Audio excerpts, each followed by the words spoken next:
No, definitely not. Definitively not. Listen, I have a Dominican friend. She taught me all the swears. So I know all the swears, okay? So let's not go there. I'm like, no, teach me the other stuff. She's like, no, well, you talk to me. I think we should go there. If we're just going to go ahead. We're listening. No. We got a holy man up in the room that understands Spanish. I am not doing that. David knows. He's down there listening. I ain't trying to be on the bad side. He'll be lighting candles and praying for me tonight if you heard me talking. So. That's funny. Yeah. Oh, somebody's already on the YouTube channel. Y'all sleeping. All right, hold on. Let me actually pop. Let me get the Twitter. Try in here. We were drawing and playing that damn game. He's such a slacker. Sorry, I was having fun with my friends. God. I know Twitter can't see me have fun. It's against the rules. Show's not supposed to be happy. You didn't know that? I always have to sell myself short.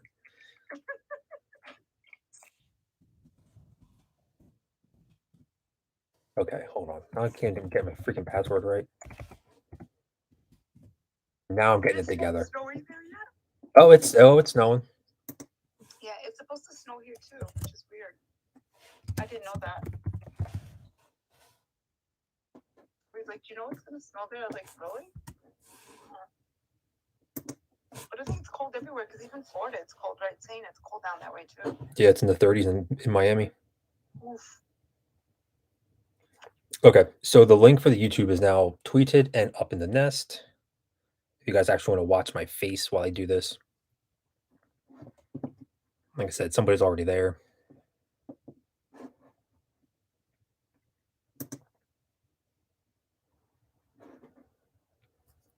I got one fan.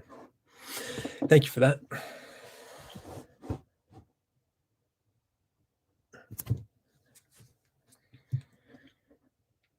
So one of the two people that wanted me to do this is here. Actually, two of the three.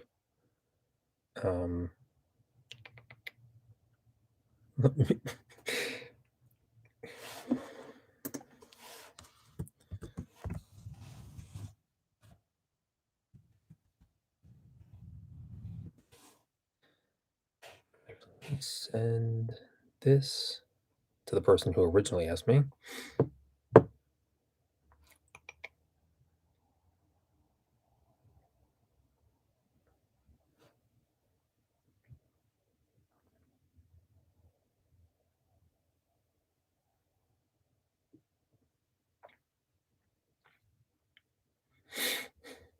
All right, so I guess while we wait, I'll cover some other things. While we wait for the original people actually to get in here. All right, that investor report that came out. If you guys actually read the post, the person admitted that it wasn't actually put out by AMC, right? So we need to keep that into consideration. Yes, it is a Star Wars cup that when it gets hot, the stars light up.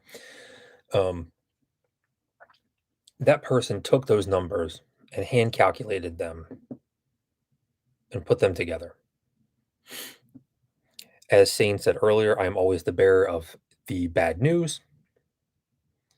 So I did take a couple screenshots. So I could just quickly kind of go over these numbers. Sometimes people see things and they think it's bullish, and it's not. So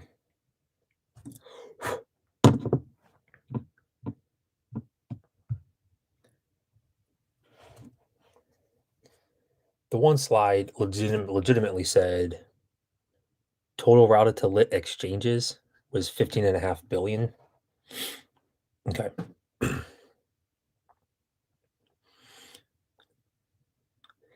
Just because one side says short and the other side does not, the one that says 8.5 million, it doesn't always mean that they were bought. They could be sold too. Yes, it is a daddy-sized mug.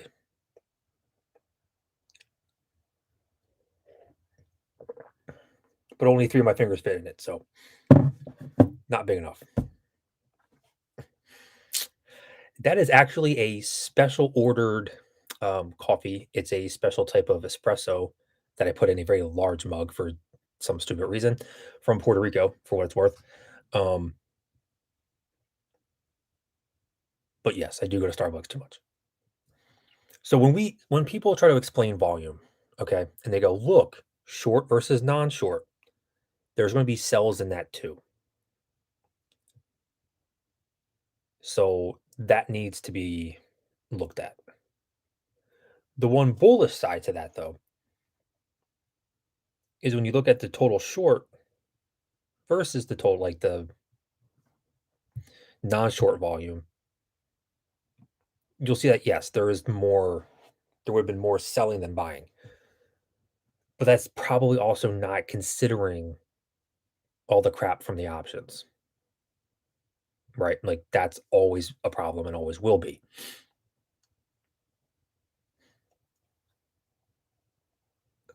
Like I said last time, doing the options is not necessarily a problem if you know what you're doing and how to do them and have the money to do them properly, right?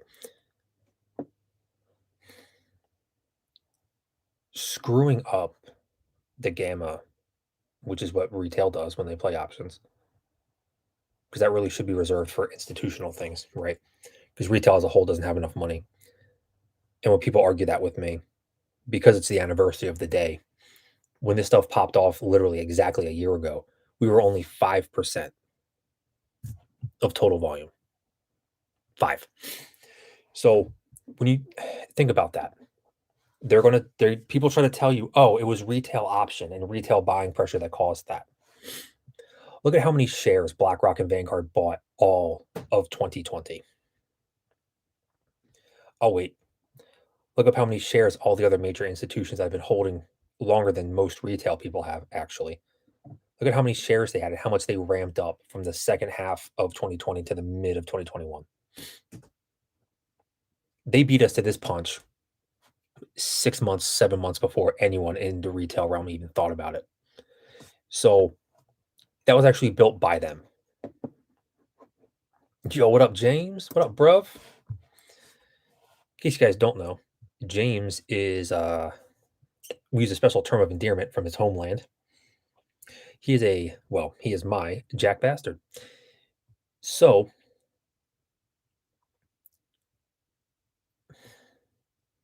just with the options, if you don't know what you're doing or don't have the money to properly play them, just stop until you learn how. Right? It's that easy. If you don't know what you're doing with anything, don't do it, right? Just like when people put together filings out of their own calculated math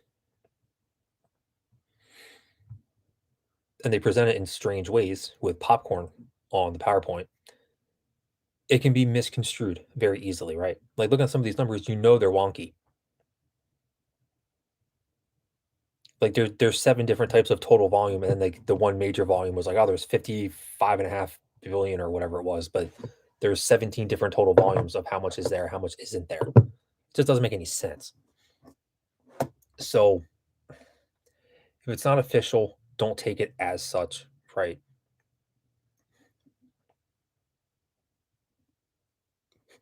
Yes, Aaron, you are good to go, my man. You have a tone for that. What up, Crazy Ape? So actually, let me check who's on the space real quick because I was actually waiting for someone specific to come in before I start with the public speaking part. And if they're too late, I'll just start without them.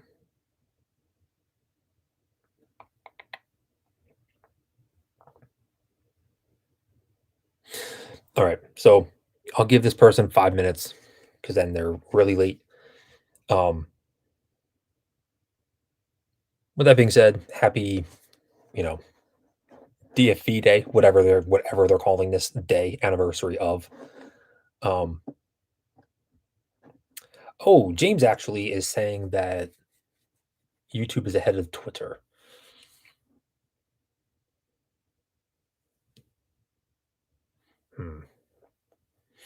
Okay. But so anniversary day, whatever it is. Hope you enjoyed the ride, as Ward and I have. I'll say it. Um,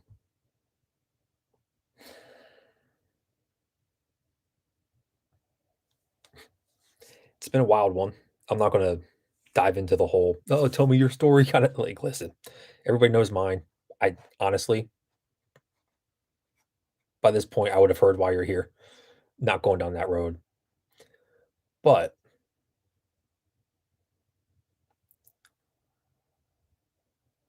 if you guys do have any specific questions not related to the topic up top, you may ask. You can come up if you're in the Twitter space instead of the YouTube channel. You can come up and speak. I will be bringing people up if they want.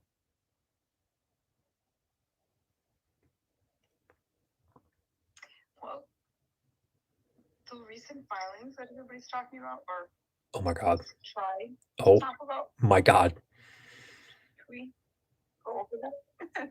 Oh my god. I will try my best to remember the ridiculousness. Okay. So, oh my god, I can't. Options in the dark pool. Okay. Now you're making my brain hurt. So,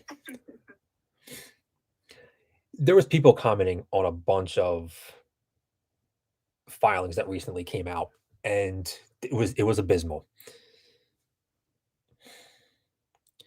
If the people watching are probably cracking up at the faces I'm trying to make before I sound like a total dick. It's just because it is the deadline for institutions and their employees to have certain certifications to be able to do their jobs this year is not bullish, as this person claimed. It is a typical business procedure, right? If you have anything with a license, you have to get certified every year, every couple of years, you got to recert and everything else. That's literally all this filing said was, hey, this is the day. If you're not clear, if you're not certified for 2022 by now, sucks to suck. You can't trade. That's all that was. And this person said that was bullish. Couldn't believe it. There was something about training for employees, making sure everybody was trained up in time for the fiscal year. Not bullish. Won't help me, won't help you. Literally just operational filings. It's insane. All right, James, because it's you, I'll explain the exit sign one more time. Dude, wake her butt up, bruh. So the house I live in is very old, and that guy was put there a long time ago when the first floor was used as a business. So legally, they had to have an exit sign. It has just sat there, and now it's what allows me to hang my fun time lights right there. Well, bruh, you took too long typing me that. Now you know the story.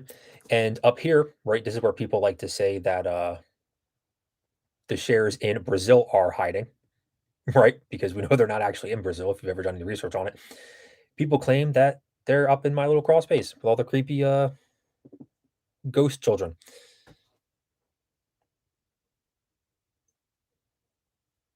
Oh, somebody's going up in the Twitter space.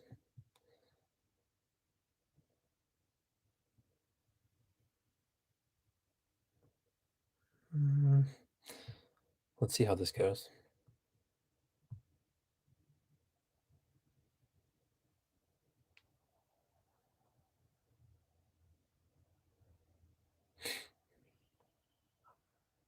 Hello, my guys.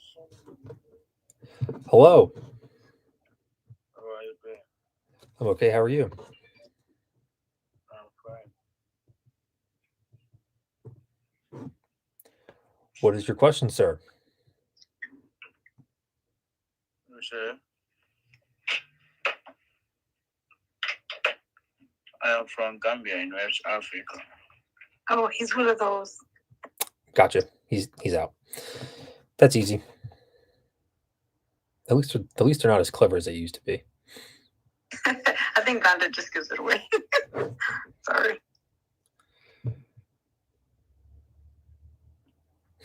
James is not about to get kicked. James has special privileges in my life. Thank you, Rose. I knew what he was about to say. And that's not how this rolls. So, does anyone have any actual questions? While this person has 30 more seconds before I start talking about the actual topic on hand.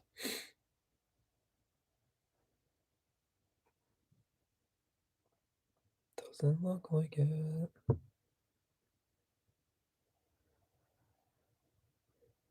James, I'll just put you in timeout, bro, where you can't type for 5 minutes.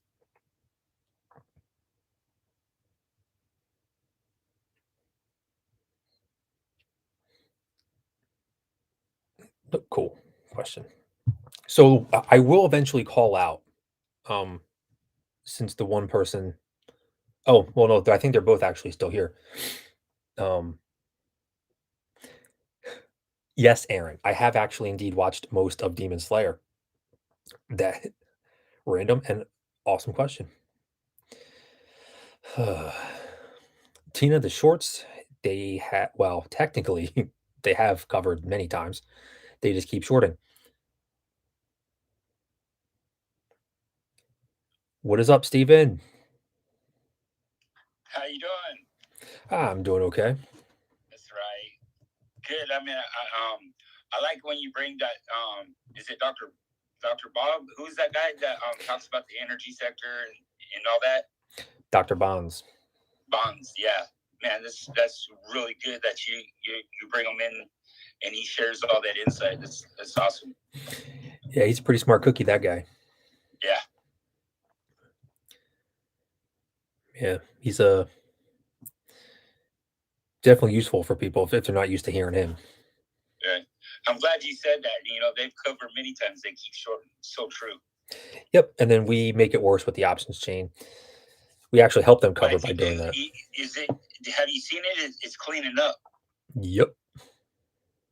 Because it's a good thing. Well, the filings, yes, but as long as retail continues to flood the options chain, it's not going to matter. Oh, I don't see it. January 21st was just a mess. Do you agree? Well, yeah, but so was the end of December when they tried that too. Yeah. Yeah, retail ruined both.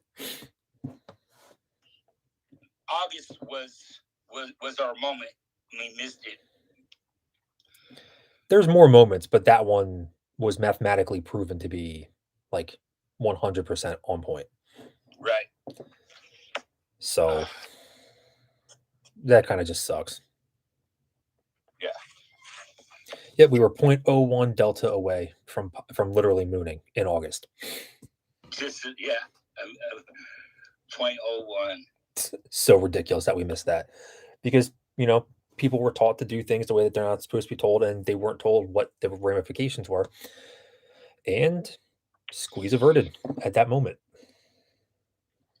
Yeah, but there's a lot of people out there that knew what they were doing too. Yep, that's the problem. That's actually the bigger problem, because other people, the people I didn't know, were clearly duped. But I think people are starting to understand now that I think I can hear it more and more that they know that playing options is actually hurting more than helping. I think it's starting to get out there. Hopefully it stays. Yep. And like I always say, options themselves are inherently not bad. It's when you do anything that you don't truly understand or have the funds to properly handle, things get wonky. Yeah. In a volatile market, I play options, and trust me, I've got burnt many times. Yep, me too. As I study more, learn them, and I'm not doing it on AMC because AMC, GME, were meant there. We came to this for a reason. Yep. It was they both were heavily shorted. Yep. And we wanted to prove them wrong. And we did. And we did. They just changed the rules on us, moved the goalpost, I'll just say. Yeah. Right. And I know we talked about this earlier, a bunch of us, about that person who said they trade in the dark pool or they're not trade, I'm sorry, but they can see what's going on in the dark pool. I don't know if that's something that should be discussed because he's giving price targets and stuff. Yeah. Like what he thinks might be a squeeze or not. Was this a guy from Germany? Yeah, were you there, Stephen, when he was talking about? He said he could see what was going on in the dark pool. He said the first squeeze is 18. He said 18, 30, 52. But I mean, if you chart it out, I've always said once we break 52, it's on and cracking. Right. But I don't know anything. I mean, the 18 could be the max pain it was this week, which they, GME's max pain was 110. We were almost $6 over that yesterday. And then today, look where it stopped. Right, but I think we went over like 18, wasn't it, a little bit, but then it just didn't hold or something. Mm-hmm. But I don't know if that's something that, is it a real thing that you can see what's going on in the dark pools to predict something like that? I mean, that's a little. I don't have the knowledge or the data to look at that. I mean, Vortex, Fintel, where do they report how much is going through there, but we can't actually see it.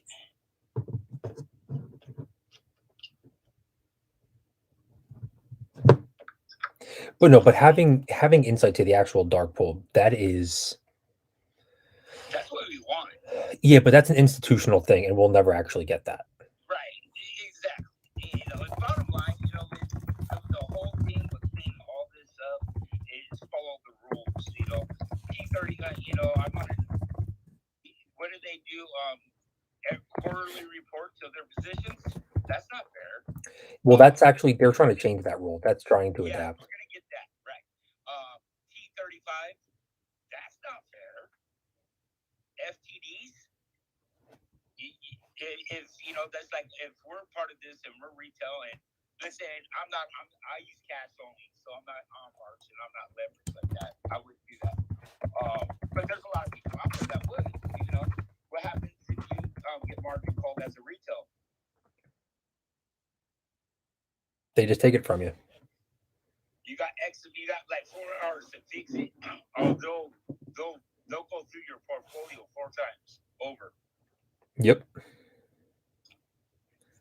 So all 3 people that did want this space to happen are now currently in for the public speaking part. So I am going to handle that, and then we can continue doing whatever other part.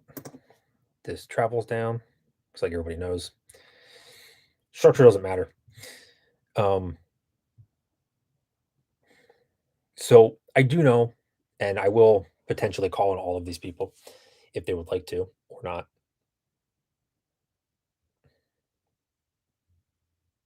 To come up and say something, because that's why we're here. A lot of people say some people say they don't want to come in my spaces because they're afraid to sound dumb, or they think I'll get mad because I have to explain things multiple times. Listen, I'll do it regardless. So, but there's the amount of people that is surprisingly afraid to speak on a space call due to public speaking fears. I don't really get it. James, I know you said to mute myself on Twitter, but I know everyone on the space is not watching the YouTube, so I just can't do that. Listen, I clearly have no qualms with public speaking. It's something that I clearly don't mind doing. But it's a space call, okay? You see my face, right? We can see some people's faces, but some people have pictures of potatoes, habaneros, mango salsas, socks, right? Somebody has a picture of Kenny G crying. Like, this stuff doesn't matter, okay? It's a Twitter space. So, but I can understand why somebody would be nervous. Remember the first time I talked and you guys tried to get me to talk, and I was like, hell no. Yo, for real. You guys had to start me off in a real small space, remember? Yeah. There was only like 5 of us. And you're like, no, come talk. I was like, no, you crazy? No, but I was nervous and choking up. And even though it was just 5 of us, it's still like I think it's the fact that you're like, oh, this is like a social like, I don't know, it's just weird. It's just not weird, but I think you feel like it's almost like being in front of people, right? So it is. It's like there's a bunch of people you're speaking you don't know, and it's just, especially in social media, it's quick. There's gonna be judgment. And am I gonna sound stupid, or am I gonna say the wrong thing, or are they gonna make fun of me? You know what I mean? That's just me, in my opinion. Like at first, I shit my pants, thinking of like, like when you kept bugging me to come talk, I was like, no. All right. Well, But you then, need to like, not act like Joe Biden in the Vatican anymore. No, I didn't actually shit myself, but I'm just saying, like, it's like, because you feel like it's, even though it's not like in front of people, there's still people down there listening. Like, it took a while for me to kind of get over the fact that there's other people listening, and I got real comfortable just talking to certain people. So I think it's like for you, because it's whatever, you're kind of used to it, maybe, and you just kind of do it. But like people who are not used to speaking in big groups like that, because it's not just 2 or 3 people you're speaking to. Sometimes there's 100 people in a room, sometimes there's 200 people, and I think it's a fear of judgment more than it is anything else. But I don't know. I can understand that. Like the first time I did it was a little nerve-wracking, but you guys made it comfortable for me to kind of break that ice. You know what I mean? That's true. I don't know. But to counter that point, so when people say they have a fear of public speaking, I generally laugh. Not to be my normal dick self. It's every time you meet someone, you publicly speak. When you go out to dinner with people, family, whomever, you're literally public speaking. People all around you can hear everything you're saying. We just act like we're tuning everybody out. But I think it's more of a comfort thing, because it's like, okay, you can go have dinner, like I said, like when you guys brought me in, right? It was like we were having dinner, the 5 of us. That was me, you, David, and John, and Scotty, and I think Maddox or something. That was like we were sitting down with friends talking, so that was easy. But when you have to go out in front of a bunch of people you've never had dinner with before or hung out with, it's a little bit different. Does that make sense? I don't know. I just think it's more of a judgment. I don't know. I just think you're just afraid you're gonna sound stupid, and you're just gonna, like, you might say the wrong thing and get judged, or I don't know. Well, I'm currently inviting the people, well, the one specifically on YouTube now.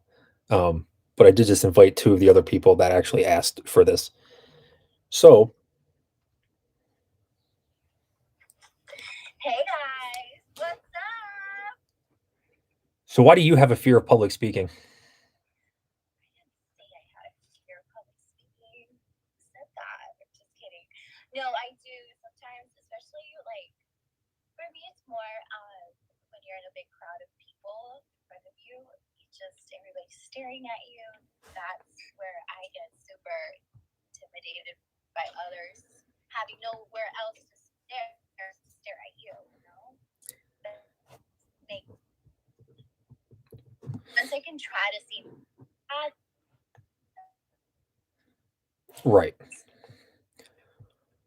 Right. So when you obviously, for everybody, this is kind of how this conversation started. So I'm going to read 2 of the things that I said as 2 of my tips. Because she specifically mentioned everybody staring, right?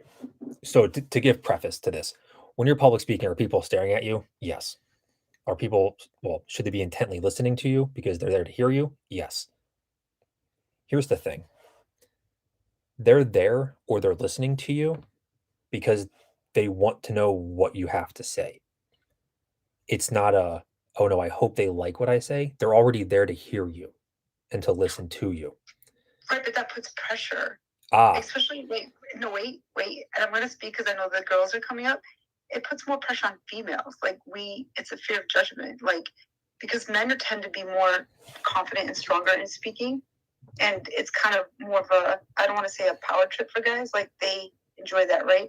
For women to do it, it's more like, are they judging us? Like, do we sound stupid? Like, in my opinion, I don't know. I just think it's a little bit different when it's a woman, too. are you publicly calling out my Caesar complex? I am, just a little bit. And I just think for females, and I'm not saying all females, because there's great female speakers out there, like tons of them.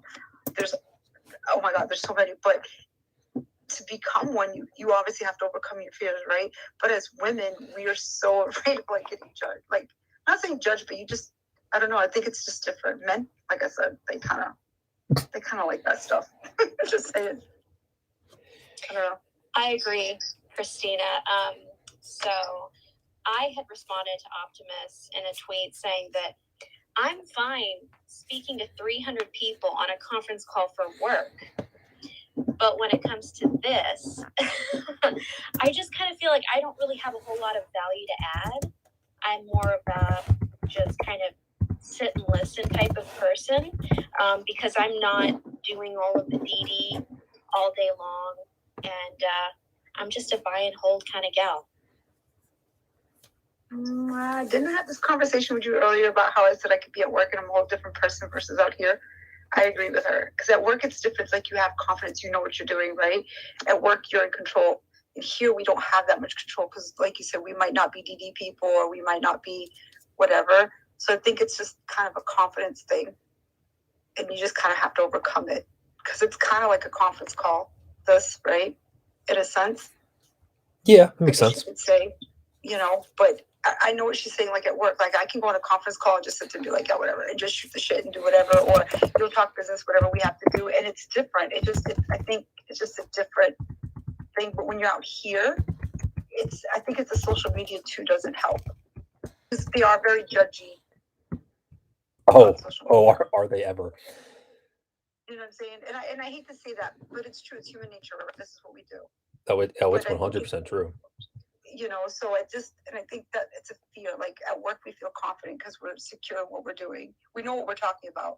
And you don't want to come up here and be like, oh, if I say the wrong thing, then it's, there'll be bashing, it'll be this, there's consequences behind it. Yeah, but I don't do that. Not you, but there are other people that would do that though. Like if you say one wrong thing and then that's it, it's over. Like, it's just, I think it's just the atmosphere has a lot to do with it too. And the setting when it comes to speaking, in my opinion. So when this conversation first started with AMC Cheerleader and myself, it stemmed from more of a presentation standpoint, not necessarily 100% always every form of public speaking, but the principles still reign true, right? The obvious ones are prepare, right? Practice, whatever, if you have problems or you get stuck on a certain point. It's if you practice enough, you'll eventually become just okay. Slowing down your natural speed or tempo is another major thing. People generally speak fast to begin with. When people get nervous, they speak even faster. Slowing down the tone, it's actually better to be a slightly slow speaker when you publicly speak than to be a rattlemouth. That's a very common thing people do. They'll go, okay, I have 7 pages to read and go, and everyone's like, well, what did you just say to me? But is that like a nervous thing though? It is. People get nervous, but this is where the power dynamic of public speaking truly comes in, right? So one of the things that I said to her, that she took as like a quote was, so everyone is staring at you because they want to know what you know. If you command that, they'll eat up everything that you say. Public communication is roughly 80-90% nonverbal anyway. Public speaking is no different. There was nothing worse in school than the teacher that sat at their desk and just went, look over there. The pits. Or the one that just stood by their little podium and just never moved. Their arms never moved. It was always the worst. Even them just walking across the black whiteboard or smartboard, whatever your school had, a few times over the course of a 40-minute lesson made it better than just taking those 47 total steps with a little bit of hand motion pointing at whatever. Speaking slowly helps control the pace and the attention span, right? Because when you're talking fast, you make people internally hype. It's because they have to listen harder. They have to try to remember everything you say. when you speak slowly, it gives them time to think, but it also forces them to pay attention because you're giving them pauses and breaks and they have to actually wait for your next word. You create internal FOMO. Like, oh no, what is the next thing they're going to say? I naturally have a pause when I speak. I'm aware of this. But don't think that I haven't cultivated it into a strength. So, and don't get me wrong, when I start stuttering and I start sounding real dumb, it becomes a problem. So I have to deal with that, right? I've gotten good at hiding it and stuff, but sometimes it just happens, right? And Tina's like, spit it out. But like I have to deal with that problem. But when you command the presence of someone, right? This is something that women shouldn't be afraid to actually do, right? It's it's a proven fact, right? Like you were kind of saying, men, the testosterone, the bravado, all that crap that we can have, yes. But on the flip side, it is also proven that women can get more attention in different ways than a dude who stands tall and sounds stern. Right, but that's the saying. Like, it's the pressure. Like, women, we've been, you know, like your whole life, it's about the way you look, like your weight, your height, your hair, your smile, your face. So we have to present ourselves physically, right, in front of men. Men don't care. Like, let's just be honest. You guys are just more about. And I hate to say this, it's more of an ego thing, but for you guys, it's more of a. And I could be wrong, but I feel like more of a physical thing for some women. Like, because women do automatically get judged by their looks. It's just the fact, right? That's just how it is. We, right off the rip, they judge you by how you look and then how you talk or act or whatever. So we have to stand up there in front of a bunch of people, and especially a bunch of front of men, because I'm not like intimidated much by people. It's more like, am I going to sound stupid? Not so much how I look, but more how I sound. But I think with women, we have to carry ourselves a certain way or look a certain way. That puts pressure already. They're looking at me. You know what I mean? Like, they're looking at me. They're not hearing me. Like, people listen to men, but they look at women. If that makes any sense. Normally, so in the social public speaking sector, I would say yes. When it comes to professional or a congratulatory presentation, stuff like that, honestly, no. Yeah, but you hear it even like when the president's wife speaks. Oh, look what she's wearing. Look at the way her hair is. Like, you can see it where, and I could be wrong, But I'm just saying. But if you listen to, like, the first thing they'll say is, "Look what she's wearing. Look how her hair was done, or look at her outfit." It's never, "Look what she said." but Right? but whom are the ones saying that? Well, it is. It's other women. It's other women. Right, but that's what I'm saying. It's just, you know what I mean? It's still the idea that it's being said. It's just the pressure. Like, it's almost like peer pressure, I guess you could say. So that's a feminine culture problem, not a public speaking issue, because if you command that presence, that goes away. So Right. Okay. People ask me all the time, bring back the old you, bring back the fun you, bring back the you that didn't scold people that act stupid like children. People, people ask me to bring back the old me, quote unquote. Yes, I did air quotes for those that can't see. It's no. Because I treated this like a powwow for a long time and messages were not understood or received seriously enough. So I brought out my stern voice and it started sinking harder. That is a public speaking move, right? If a man naturally has a high pitched voice, it kind of just sucks, right? It's like a dude with no jaw. It's no one's going to listen to a guy when he sounds like this, right? It just doesn't work. But people can tell when you put too much bass in your voice, right? You may sound ridiculous. But there is a natural limit to how you can control your voice where it still has a natural tone to it. Tina, James, a couple other people, they can tell you that off of Twitter, my voice is a little softer. It's more calming. I come in here, I use a little bit extra oomph to my voice, right?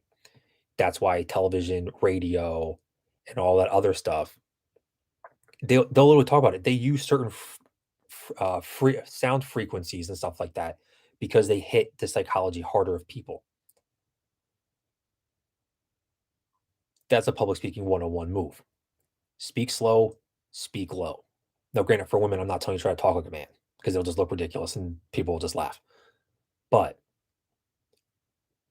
when it comes down to it, if you stand there and you have decent posture, right? You don't have to be like Mr. Army standing there, but relatively straight, shoulders back, not forced back. Like you don't want to like puff your chest out, but just have a natural relaxed shoulder spot. And you speak truth. When I say truth, that unfortunately does not mean accurate truth. It means speak. I'm going to say the cultural term, the colloquialism. Speak your truth, right? That does not mean what some people take that to mean. It's when you're presenting something, if you don't believe in it, people will find out. They will sense you speaking on it and go, when it was time for them to have conviction, they got shaky. I don't trust what they're saying. That's a huge problem. So if you can't even be truthful in why you're presenting something, don't even go on the stage. Now, I know I'm speaking more like a presentations thing, but from what I'm hearing, spaces are considered that as well. So if you don't have conviction in what you're saying, don't say it. Right. I mean, if you're joking around people and you're throwing jokes around, it's a whole different story. But if you're coming up to present something as a whole, and when it comes time to drive that final point home, and you're like, but yeah, there's this other thing over here, people are going to go, oh, 80% of what you said is automatically false. That's a problem. You guys would actually be surprised. Half the time when I'm in a space call, I'm sitting relatively straight up. I kind of get in a public speaking stance when I have to. Like when I'm presenting information to you guys, I generally kind of sit in a very upward spot with my shoulders down, rolled back a little bit. Like I kind of get in a mode like that. And I just spew my stuff. But when you're in person, don't stand still too long either. Right? People are very visual. I'm not saying run around the stage. Like you never turn your back to someone. Ever. When you're publicly speaking. People do it on TED Talks because sometimes the stages are circular and it's just a stupid setup. But you will never see a good public speaker turn their back. They may turn slightly, but they'll never fully turn their back. Once you do that, it is human nature to disengage. It means this is over. And you will never have the same attention span garnished back once you lose it that way. So there's many different ways to command that presence, right? Slowly speak with a serious tone, but not forcibly like strong. Body language, like stand up stiff. Don't put your hands in your pockets. No, ladies, I know that's not really a big issue for you guys, but putting your hands in your pockets will kill a public presentation. It's actually a sign when you're publicly speaking, right? When you're walking around the public and your hands in your pocket, nobody really cares. But when you're up front commanding authority, I'll talk on that point next. When you're speaking from a point of authority, right? Because that's what happens when you're speaking publicly. If you have your hand in your pocket and or both, which is the worst move, it's actually a sign of submission and that you're worried about what you're saying. It's an anxious maneuver. And everybody that's watching you, their brain will pick up on that. And they'll go, oh, he doesn't believe what he's saying to me. Or, oh, he's having problems. Like, I don't understand why people, they get all there, they go, and they put their hands in their pockets. Why? Because like I keep saying, everyone's there to hear you. I know it's, oh, but they're staring at us. Yes, but that's because you're the important one, not them. They're there to see you. You're not there to see them. You have the leg up because they're already interested in what you're saying, or they wouldn't even be there in the first place. Like, having that spot of power is huge, because I'm going to go to the next point. One of the other points that I made while her and I were hashing this out the other day, which is the point of authority, right? I told her, when someone is sitting and you are standing, it says authority. It's an auto position of power. So you guys can actually Google this, right? If I am standing and someone is sitting and we are having a conversation, I have the upper hand automatically, emotionally and psychologically, 100% of the time. It is the act of sitting in front of someone is a naturally submissive stance. If you have now, unless you're 7 feet tall and you don't have to look up at someone when you sit down, if you look up at someone, you are automatically in your brain slightly taking a mental step back and going, oh, I need to hear what they say. Well, that's the same thing with interviews. Like, you're supposed to sit straight up and Yep. lean forward. It shows interest and that you're paying attention. So it's the same thing like with a handshake. You're supposed to squeeze a little bit, especially for women. We tend to be more dainty, but you're actually supposed to shake another person's hand with a little bit of firmness in it, right? Yep. That's all things. But that's different though, because when you're in an interview, it is nerve-wracking, but that's a one-on-one thing. But you're talking in front of a bunch of people, like you said, they're looking at you, like you're the important one. Yep. So you have to, this is what I'm saying. That's why I think it gets a little like, oh shit, they're really here for me. They're listening to me.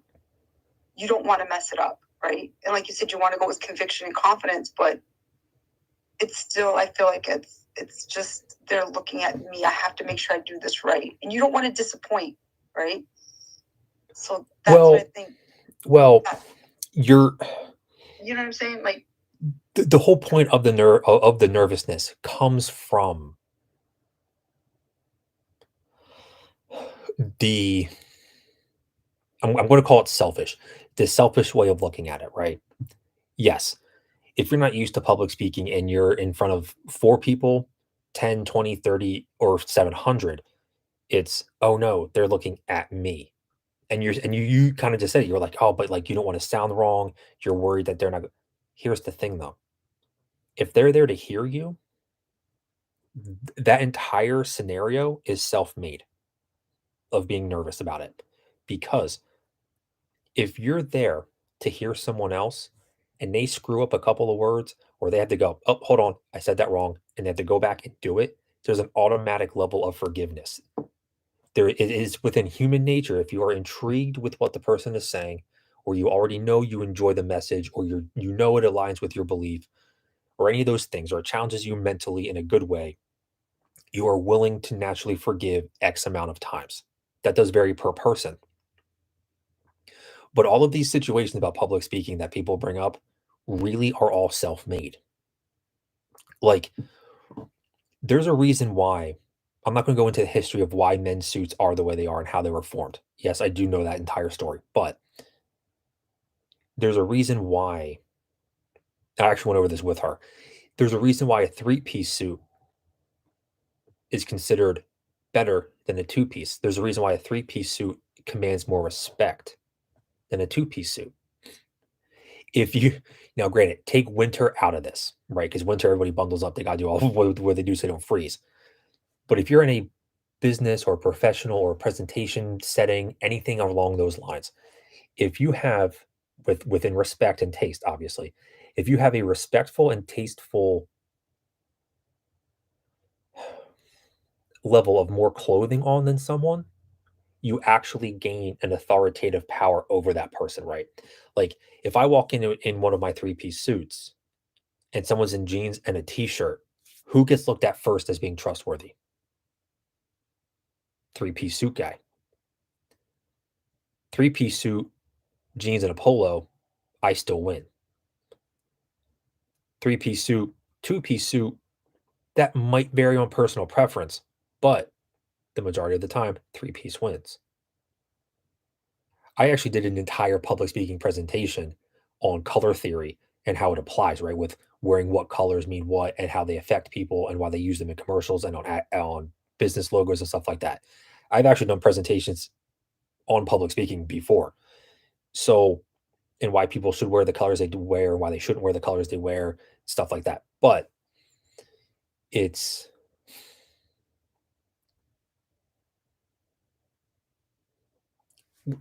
when you put all these dominoes together, the level of authority and natural position of power that is on the the presenter's side far outweighs the potential. I'm going to say worth. Obviously, take that word for how I'm trying to say it. What the worth of the audience opinions is, right? It's that easy. Okay, I'm standing, they're sitting. I win. They're already intrigued or they wouldn't be here. I win. They will have a natural level of forgiveness if I screw up. Awesome, right? Like I said, I stutter, I'm dyslexic, and I can have a lisp. Okay, listen, people give me a lot of leeway when that gets bad. And you start adding all of these things up. Now, granted, if you walk in somewhere wearing a pink and yellow, like, because the women are dominating the conversation with questions, it's if you go up somewhere wearing a yellow pink dress, listen, people aren't going to take your opinion as seriously. They're just not. If you go in wearing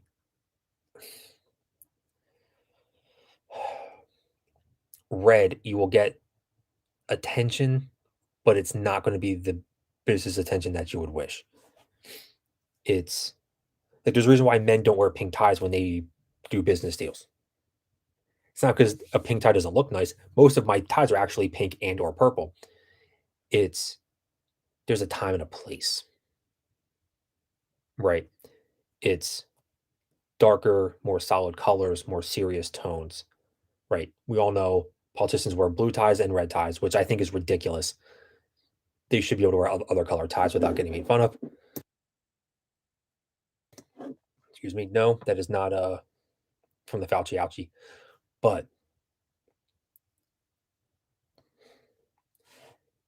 commanding presence is the most important part of public speaking. Because if you're presenting, you will either have a cue card, note cards. If you're presenting in a nice place, there'll be a big board behind you that's many feet wide that you can literally do a 3/4 turn to and literally read to re-get your spot. You'll have a clicker. So it's even at your pace, right? Even if you speak too fast, if you don't hit the clicker button, no, James, it's not a silent squeeze. I muted myself. It's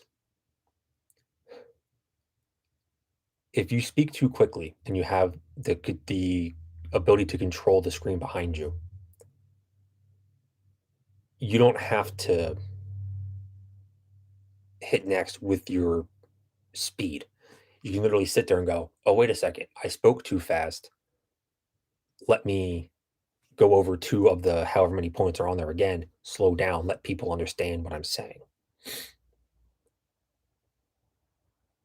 Because all of it boils down to I I know I keep saying the same things over and over again because it's literally that easy. It's you have all the advantages. But is there something that you, okay, so is there something people should do beforehand, like before they speak? Is there something they should say to themselves or something they should think? Or is there like a routine? Is there something to help them kind of go in with that mindset? Like to prep them, you know what I mean? Yeah. Yeah, there's different tactics that people use, right? I'm a terrible example for this because once I have what I'm going to say, either written down on the PowerPoint, on the presentation, on the note cards, however I have to present this, it's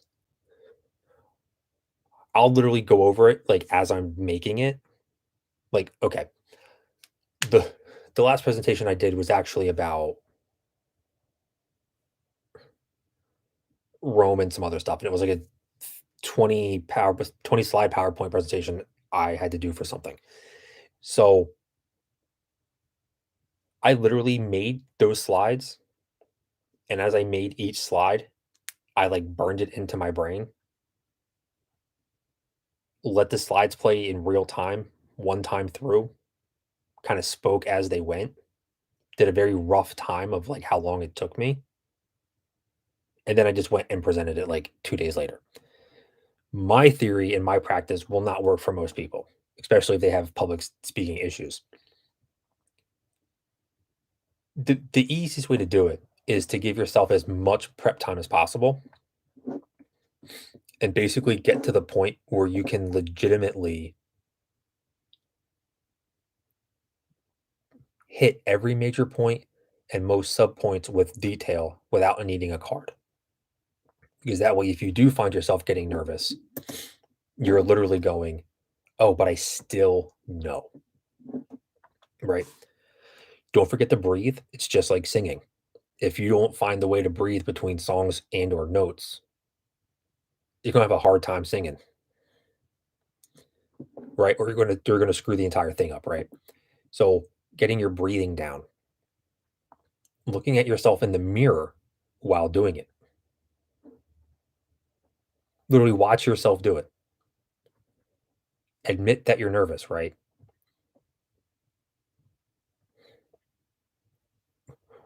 One of the reasons why. Okay, so you recording yourself doing it is a next level nerve-wracking move because listening or watching yourself do it is just disturbing. Like nobody really ever wants to watch themselves do that. But it kind of is what it is.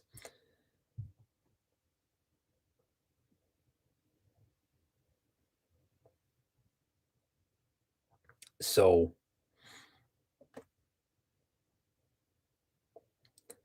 and then the other thing is watch your hand gestures, right? So if you're looking at yourself in a mirror, full length, not full length, whatever, if you use your hands, you will notice either in the mirror or if the mirror is more higher up, you'll see your shoulders move a lot, right? Because when you move your arms and your hands, your shoulders clearly move. You'll be able to visually see yourself and be like, oh, I wouldn't want to watch someone flailing like a fish. I need to work on that, right?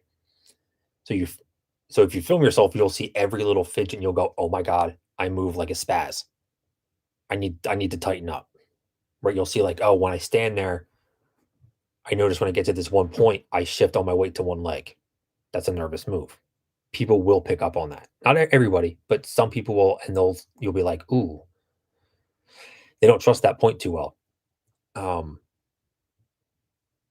Just going over all of those little things, right? Breathing, practice, memorizing the material, not necessarily being able to go word for word on the speech necessarily, but know it well enough that if you get caught off guard,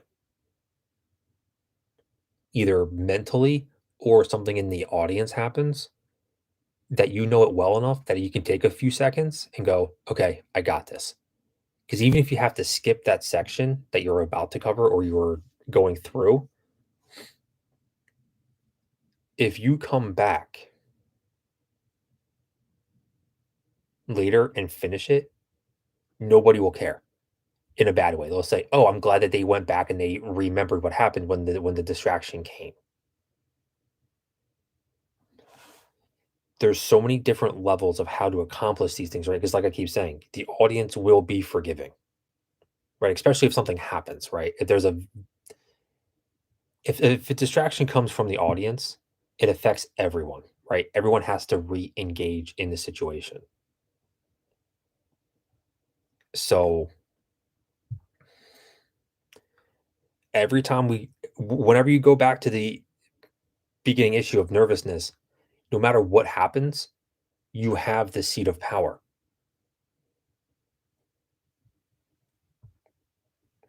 Like it's just that easy.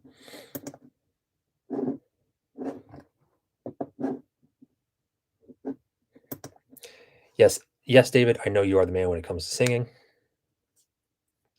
Okay, but now you're saying, okay, so prepping before we get up there. What about when you're actually in front of everybody?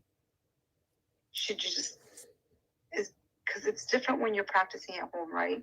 And you could be at home, you could practice, and you're like, okay, I got this. And then when you actually get there, it's like, shit.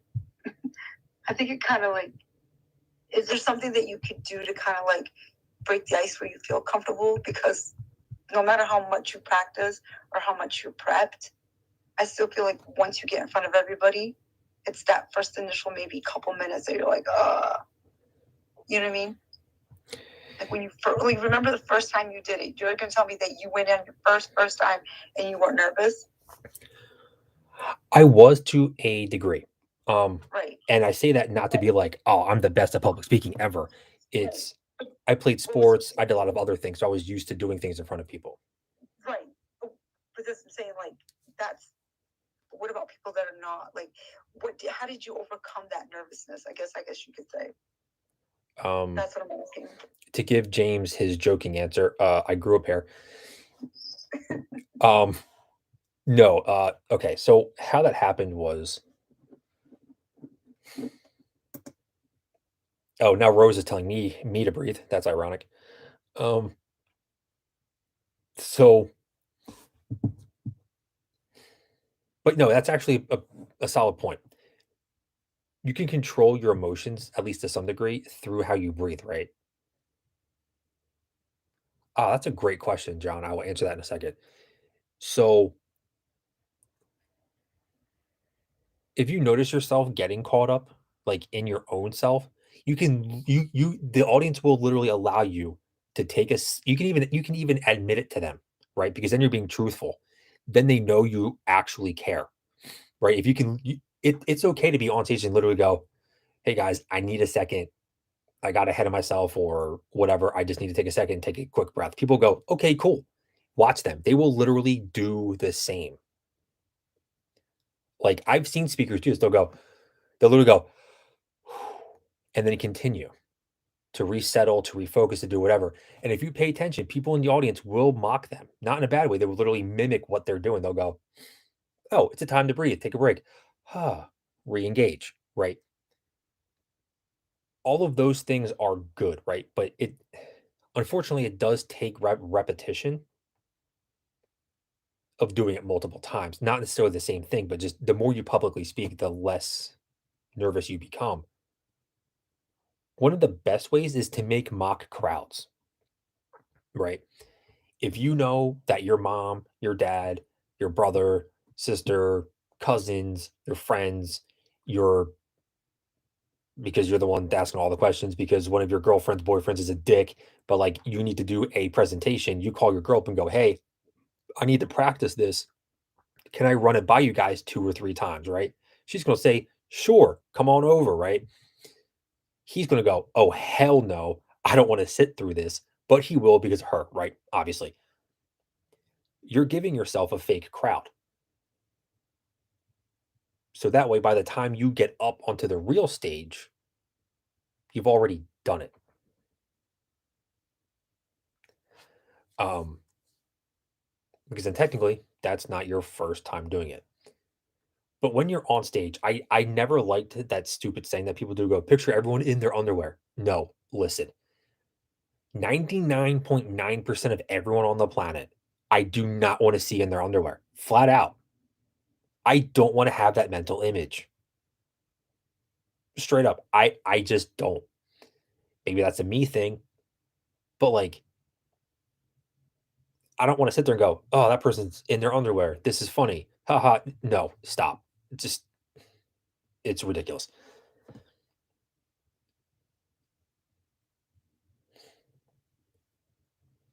Okay. Now to get deep in with this stuff. You have to be comfortable with yourself. Because if you're not, you could practice the same presentation 1,000 times, present it 10 times, and screw all of them up.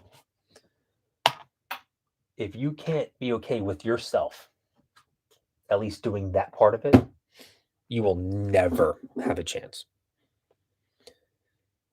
That's just getting real, that's simplifying it to the nth degree. But to answer the question from the YouTube side, is humor good to use in public speaking to relax the group?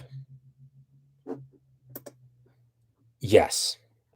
Too much humor, though, is a negative. I mean, unless you're a stand-up comic, obviously. But if you're doing a business presentation or, like I said, a commencement speech, graduations, business pitch, whatever it is. Cracking a joke at the beginning, once you do the whole, hi, I'm so and so, this is why I'm here, blah, blah, blah, whatever. You crack a small joke, kind of takes away that, oh, this is a obligatory thing. I have to listen to this, right?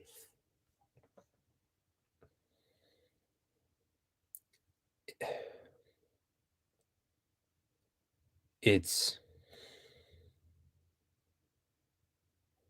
just use it sparingly, right? When you're starting a new topic or ending one, that's not a bad time, right? Because people associate things with emotion, right? Like they always say, like, oh, like so your sense of smell is the closest one related to memory. For most people, yes. But if you have someone's attention span and they're listening and you go, and here's the final point on topic A, and you kind of make it into a joke, not like a hee hee ha ha, like a crack up, just something subtle that makes kind of everyone go, ha ha, yeah, okay, that makes sense. They will remember those points because of how it ended. Right? People say first impressions only happen once. That's a complete lie. 100%. Ugh, there you go, James. Not a silent sneeze. So, especially with public speaking, right? If you start with a fumble, but you close it hella strong, no one's going to remember how bad how bad you did when you first started. Right? Think back to when you were in high school and you're like, oh God, no, this person from the back of the class is going up to talk, right? The first minute they're gonna go, my name's Alice. Spit it out, girl, right? But once they start, if they crush it, everybody says they did a great job. Like that's all it takes. Like it's that simple.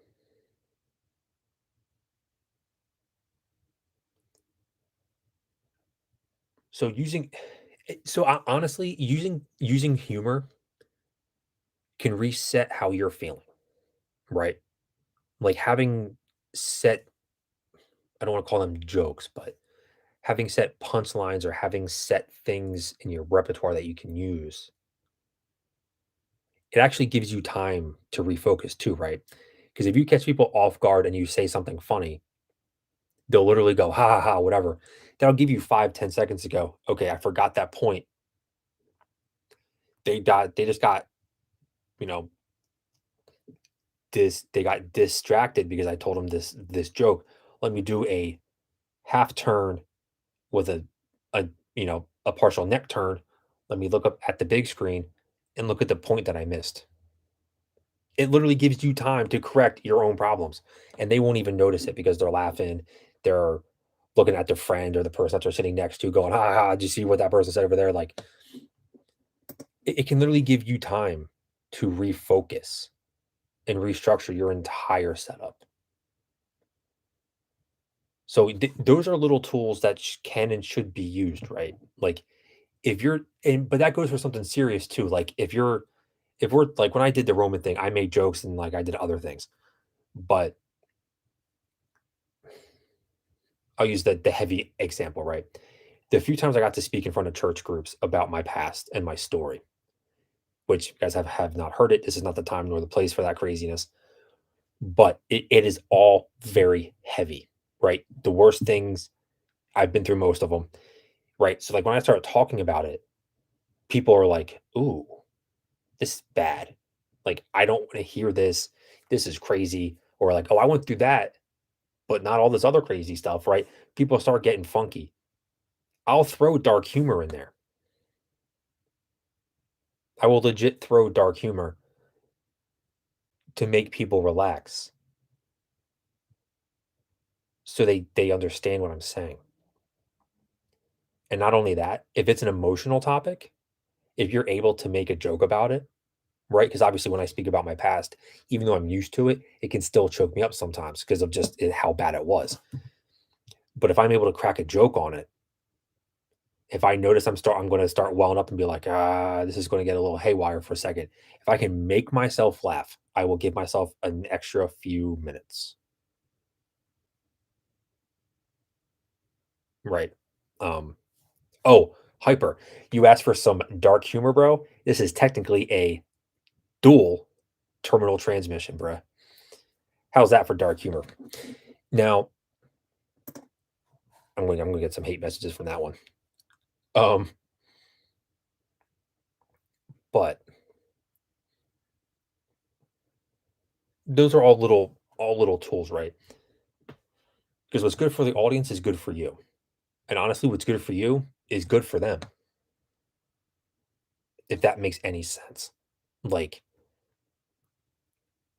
why do you think stand-up comics, the world's best business people, they're not afraid to take a drink of water while they're presenting something? People need breaks. Coming from the guy who has spoken for an hour straight, it's most people need breaks, right?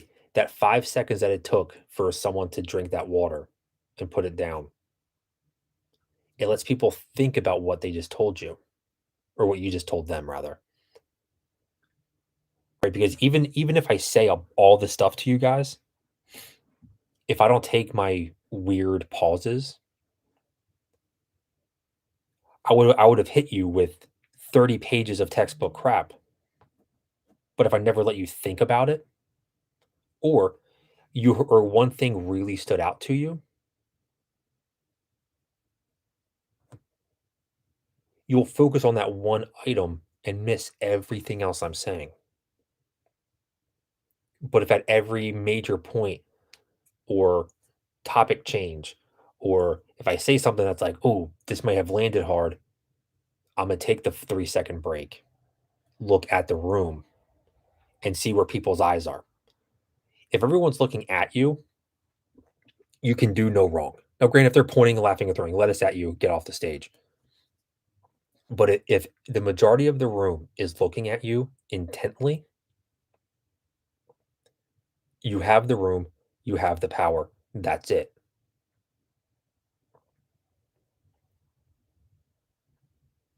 Like, oh, that's funny. Rosa saying she used to stand up and talk down to her phone. See, that's a point of authority. Even though it's a phone call or Zoom or whatever, that's hysterical, but she's doing it. Like this is the stuff that people need to.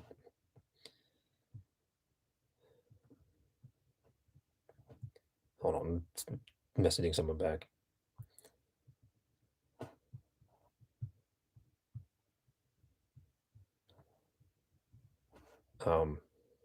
Like this is the stuff that people need to understand. It's not.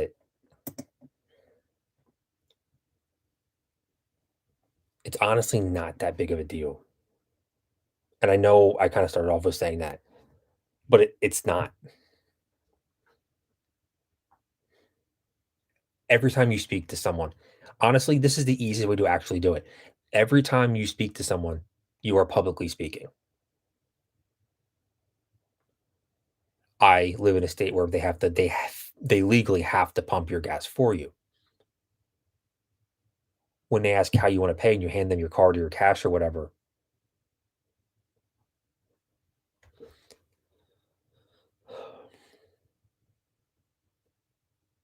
you are engaging someone random that you do not know. Right? The waiter, the waitress at the restaurant, you don't know them. Host or hostess, you don't know them. The hotel staff of where you're staying, you don't know them. Right? If you do public transportation, you don't know the bus driver, the train person, like you don't know any of these people, but it's easy to engage on them in the moment.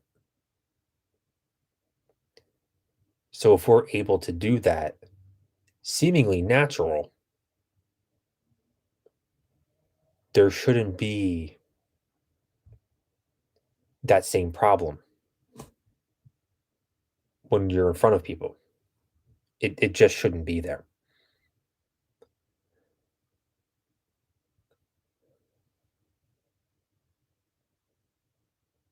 Take the pressure off yourself.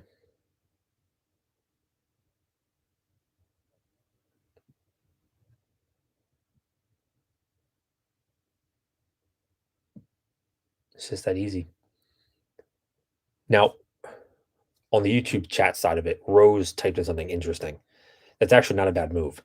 If you if you have the ability to get pictures of people that you're going to be speaking to before you physically meet them, you have a leg up. Because once you know whom they are, like by recognition, they become less intimidating, or the situation becomes less to you because it's not a foreign environment to you anymore. Well, that's what I was saying. It's like when you're like on a date, right? You're saying it's like public speaking, but if we're out with a bunch of people, we know these people, right? So you feel comfortable. So it does make sense what she's saying. Well, I don't know It's about mostly really you, comfortable. but when I go out on a date, I'm not with a bunch of people, okay? You know what I mean? I'm just That's saying some other for kind of yourself. stuff right there. Wait a minute. You know what I'm saying? I'm saying like if you're out or like in your group of people that you're familiar with, even if it's not like you're close with, but if you're familiar, you don't feel as intimidated, right? So it makes sense what she's saying, 100%, because then it's like it looks like a familiar face.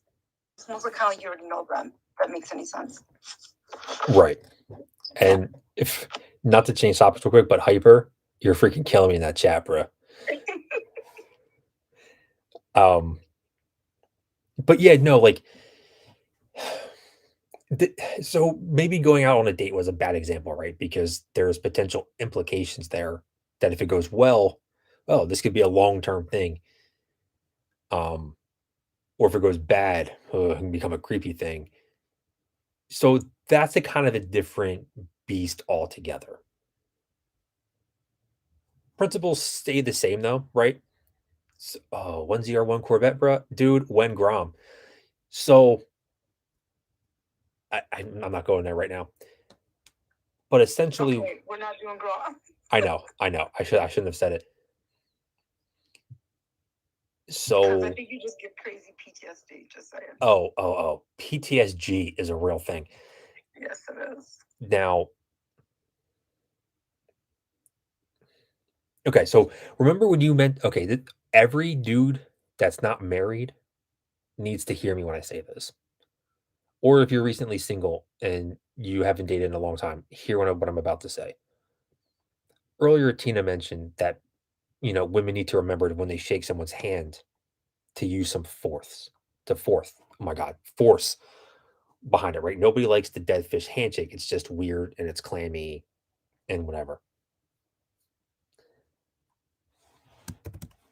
So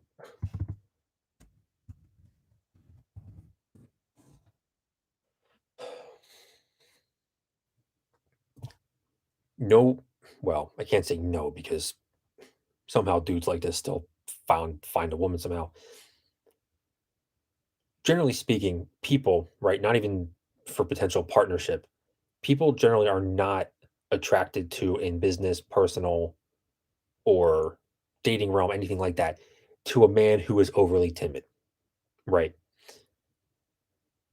Slouched shoulders, heads down, hands in his pockets, whatever. Dude, you're beta, okay? We all understand this. Go sit down somewhere else, right? I'm not saying you have to be the cocky asshole guy from Gaston, right? Nobody wants that dude either, okay? He's over the top. But being in the middle is where you need to be, right? Firm handshakes, yes. Eye contact. Don't overdo the eye contact because then you're a stalker. That's a little pervy. Just saying. Right. Okay. And don't shake the hand so hard that you feel like you're gonna break her hand right off her wrist. It's not attractive. Just saying. Right. Don't Donkey Kong grip a woman's hand either. Caveman hit her upside the head, take her home. Yeah. So like that's a potential problem too. Like yeah, don't break people's hands when you shake their hands. But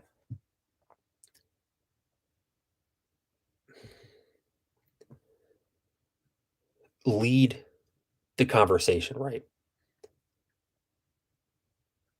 I I actually had a first date where I had to speak almost the entire time because she was nervous and I guess was not good at speaking publicly or to people that were new.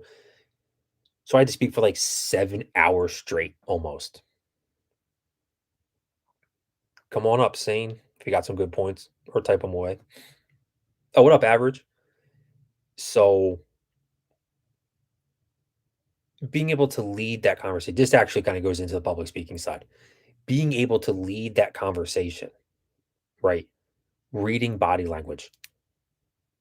Anyone that has ever been on a date before, I don't care if it's with a dude, girl, hopefully nothing else. When that happens, right? You know if you say something and it lands on deaf ears, right?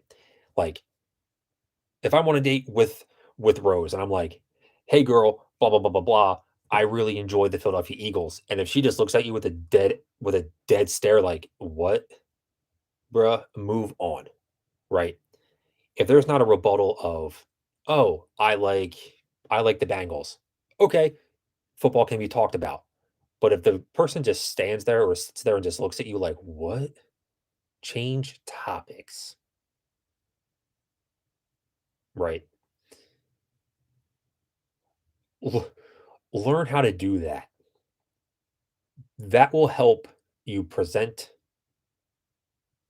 that will help you on a date, that'll help you in business tremendously.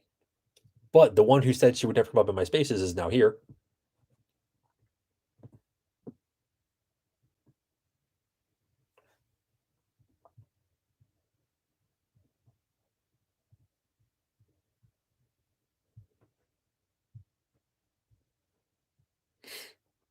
Because somehow this turned into dating too. I don't know.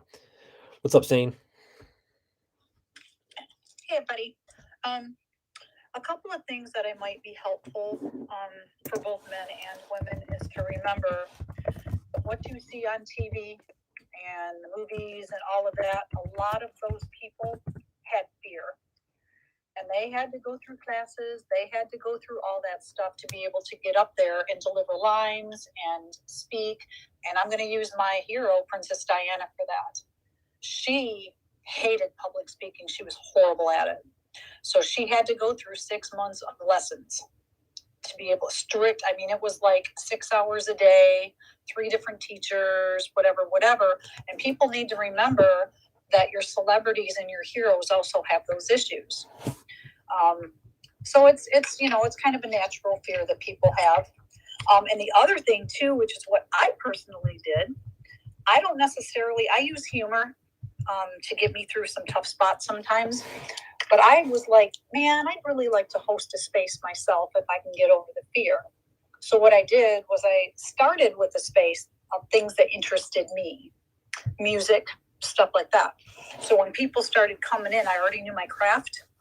I've got a wide range of genres that I like, so it opened up a lot of people with different genres, had different questions and stuff like that. So I was very comfortable with the subject matter.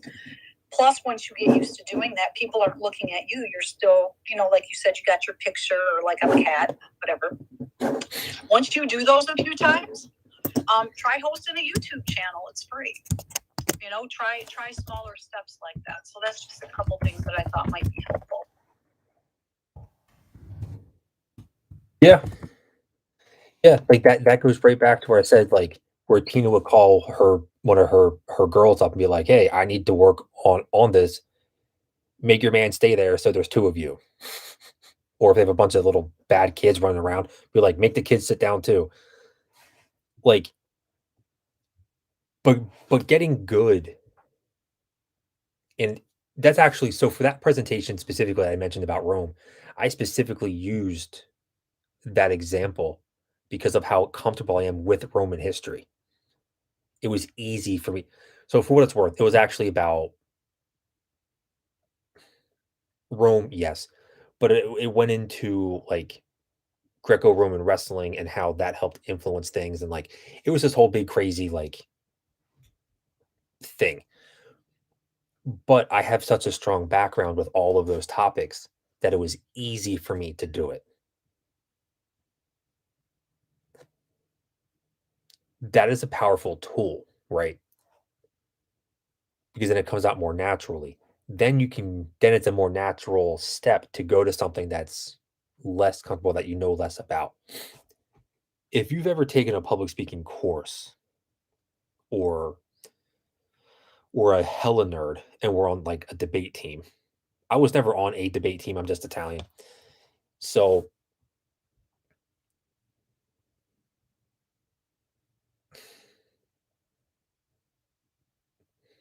they will eventually make you go, here's your random topic. You have 10 minutes.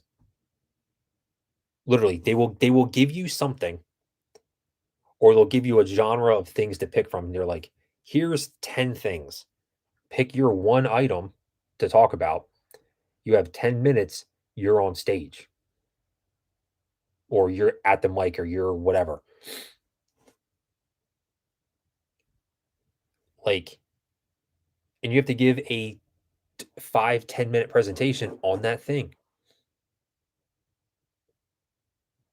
That's not necessarily easy, because when you do it that way, you don't have time to make a PowerPoint. Your cue card is going to be hella small, right? There's going to be so many other things going on that people don't realize. So,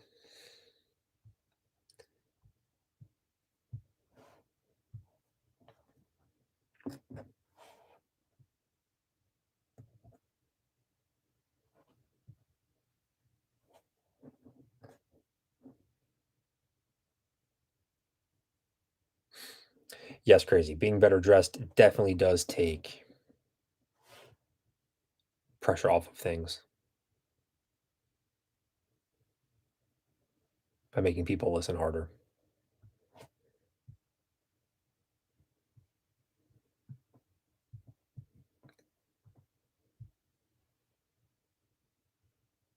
But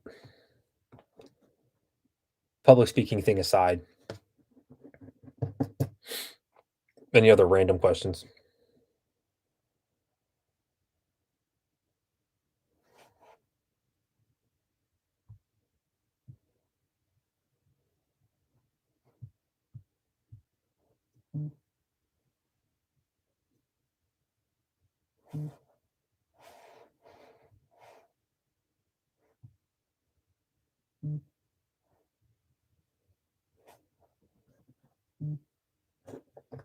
No questions on YouTube or Twitter?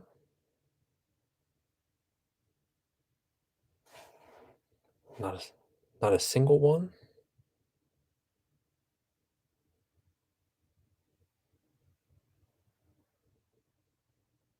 Oh, you know what? Aaron did ask one earlier, and I did not get to it. Let me scroll back up.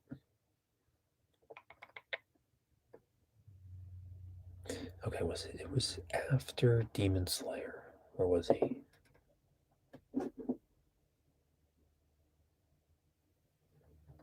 I'll answer that one more in depth. I just want to make sure there's another one.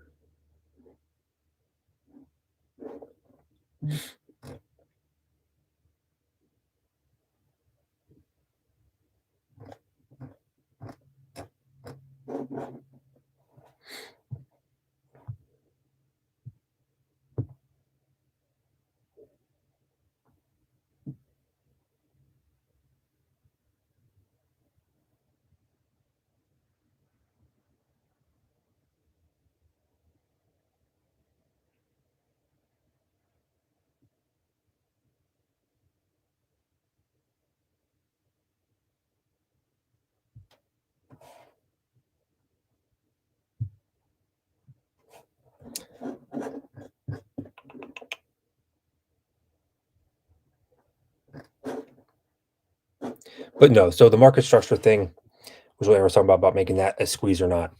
No. The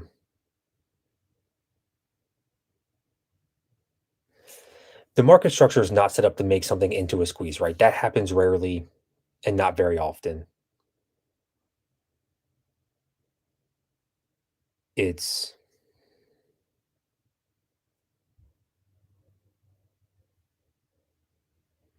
Squeezes aren't supposed to happen. They're just not, right? So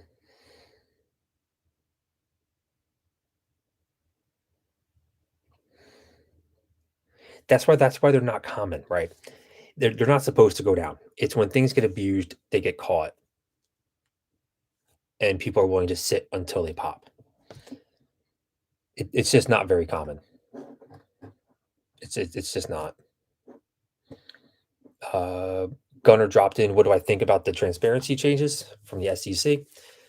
I've been talking about them for a long time. They're all actually very bullish, right? I mean, any step forward is a step forward, and that's kind of what matters, right? The fact that this is all happening in less than a year's time from when Gensler got put in is insane for government to move this quickly. You know, and we will never have a fair playing field, right? Because we're not the ones behind the desk going, yes, no, yes, no. But as long as we can get to a place where an educated guess and real research can be done and price discovery can happen, that's a whole different beast.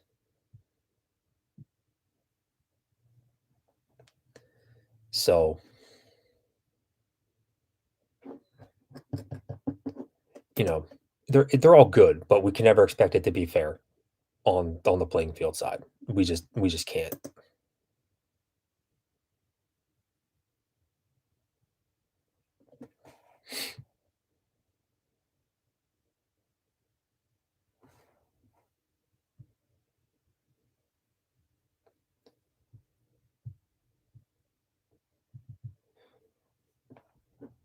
But if no one else has any questions, I will go ahead and be ending this. Like I said a couple minutes ago, if there was no further questions, I would go ahead and end this. I did want it to be an hour, hour and a half, and we're hitting that point. So,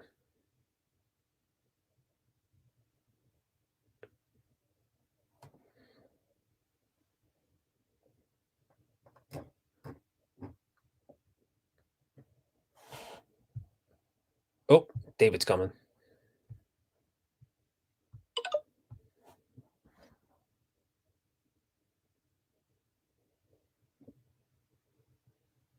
Yo, what's up, man? What's going on, bro?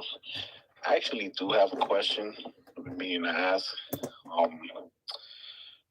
It dawned on me today, like you just finished saying how all these changes happened in less than a year. Um, I I started wondering to myself, what is Wall Street doing behind the scenes, with their financial contribution to these politicians to limit retail in the future? What do you think? I don't know. That was something that just dawned on me earlier.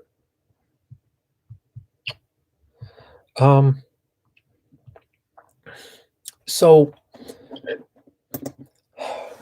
I mean, all of the rules now are in our favor. How they are enforced and stuff down the line, that's always up for debate. Which that can come into play where the money comes in, right? Rules and laws are good. It's Right, I get it. The enforcement will it's be in. it's the enforcement of said rules that's the problem, which I've never shied away from. Right, like rules can be bullish, but if they don't enforce them, then they're worthless. But politics is a very dirty game. It's very right. Money speaks loudly. So unfortunately, it's kind of a waiting game to see how much they improve, because we know what they can improve to. Like we know what the max level of improvement is. It's how, to what degree they actually enforce it.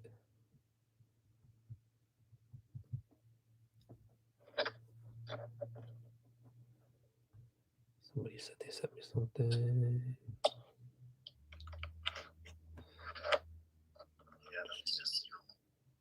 Thought that just popped into my head earlier. I was like, you know what? you know, it's getting into that too good to be true feeling for me type of thing, you know. So we're not used to things happening this quickly. So Right, like ever. nope. So it's like I get a little, you know, okay, let me step back and you know what could they then try to do in turn to restrict us in the future from doing things like this, you know. Yeah, I mean that's always something that needs to be watched out for. But that's unfortunately that's something that I mean I've thought about it. You clearly thought about it. I'm sure everyone else at some point either has and or will be like, oh yeah, but what's the actual effect of this going to be? Um, well, thank you, Hunter. It's a nice comment. Um,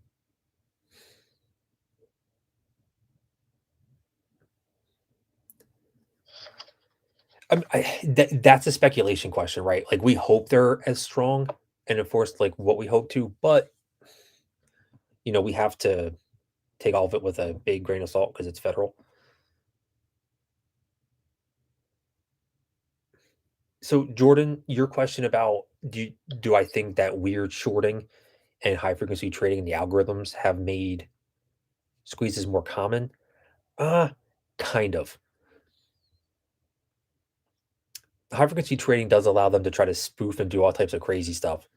And when they heavily short, which is, you know, it's aided by HFTs and algorithms, which we all know, it, I think it does make it easier um, for that to happen because before it would have to have been manually done. It would have been easy to call because the paper share would have been huge. Now it's just all digital, right? You don't have to. Every single share isn't written out by paper, or every transaction is written out by paper and put in like a file, right? It's all just digital numbers going back and forth at insane speeds. So I do think that process became easier. At the same time, though, if it's caught, it's also easier. It's more easily handled.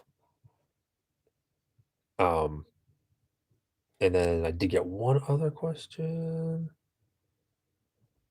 about the newer exchange through with the blockchain. So somebody asked me about this earlier, and I don't have a huge answer on it yet, other than the fact that I'm not a huge fan because of who actually made it. Right? It is from a. I'm going to use the verbiage 0T is where it came from. Right? If you guys know anything about what's been going on the past couple of months, you'll know that what I'm talking about when I say 0T. It's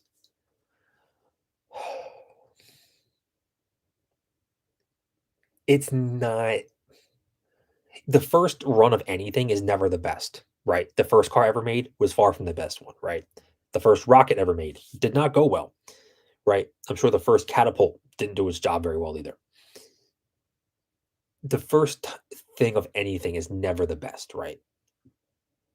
Although it is a step in the right direction,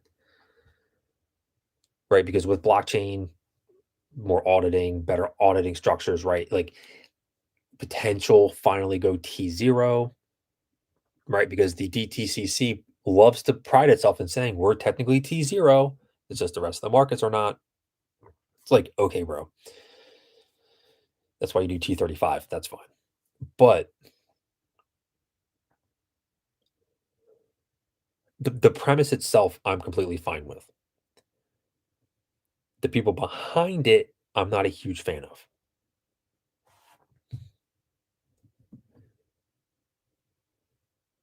The people that will come in the future are hopefully less known for shady behavior, and we get a better product out of it that way.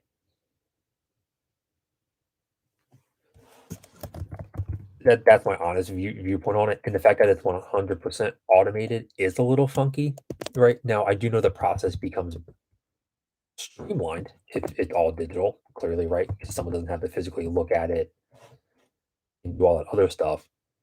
Um, but you know, people can change codes and they can write crazy things and make computers do wild things. So, and with HFTs and all that, it can wreak mayhem very quickly.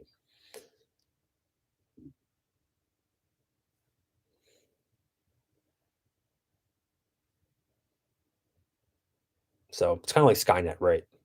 That's how I'm going to say that. It could lead to a Skynet type situation, which no one ever wants that.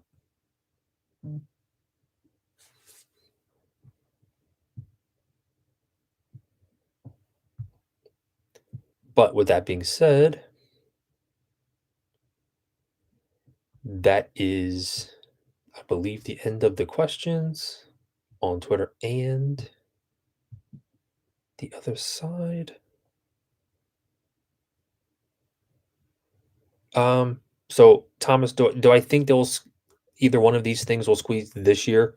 I mean, there's always a chance. I mean, for what's worth, it could pop Monday, right? It could pop in 10 years.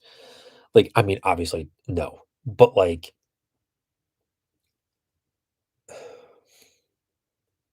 do I have more faith that they will pop sooner than later?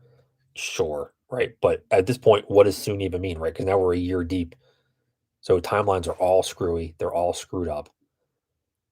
So we just got to take everything with a grain of salt now and just seriously take a seat back and just let these things play out.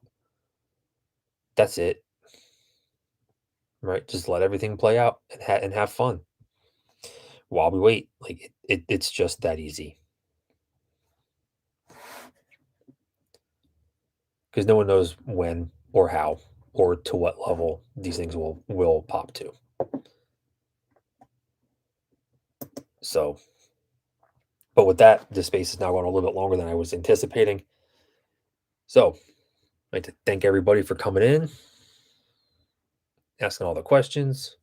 For those that stayed the whole time to hear me speak an awful lot amount.